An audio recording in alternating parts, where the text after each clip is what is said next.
Welcome back to Ultimate Fight Vault, where we bring you the realest takes and hottest stories from the MMA world.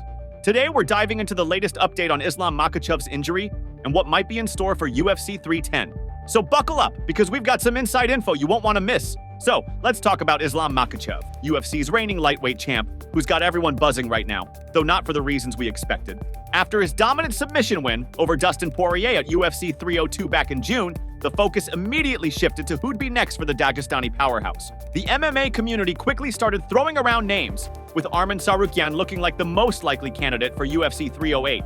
It made perfect sense. Makhachev has a history of fighting in Abu Dhabi, and with UFC 308 scheduled for October 26th, the timing seemed spot on. But things took an unexpected turn. Turns out, Makhachev's been dealing with a torn ligament in his hand, which threw a wrench into those UFC 308 plans. It's definitely not what fans wanted to hear, especially with so much hype surrounding his return. At the moment, there's no official word on when Makhachev will fight next, leaving everyone on edge, eagerly waiting for an announcement. However, things just got a lot more interesting. In a recent interview with TMZ Sports, Makhachev's manager, Ali Abdelaziz, dropped some serious news that could shift everything. He's good to go.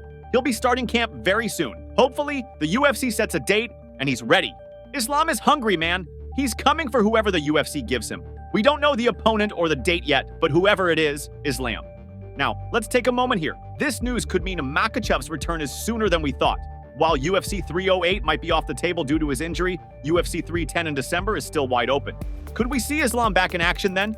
With UFC 310 still missing a headliner, the timing could be perfect for a December comeback. A lot of people are wondering if the UFC might book Makhachev versus Tsarukyan for that event. Their first fight was a banger, and with Makhachev's eagerness to return, it wouldn't be shocking if the UFC decides to run it back. The rematch has been on everyone's radar, and this might be the perfect time for it. No matter who the UFC picks for Makhachev's next opponent, one thing's for sure: Islam won't be holding back. This injury isn't slowing him down, and once he steps back in that octagon, he'll be looking to prove why he's still the king of the lightweight division. Whether it's Tsarukyan or someone else, expect fireworks when he defends that belt. That's all for today's breakdown on Islam Makhachev's injury and the possibilities for UFC 310. Who do you think Makhachev should face next? Will it be Tsarukyan? Or could there be a surprise challenger waiting in the wings? Drop your thoughts in the comments. And don't forget, this is Ultimate Fight Vault, where we keep it real and bring you the latest from the fight game. Be sure to like, subscribe, and hit that bell so you don't miss any future updates. Catch you in the next one.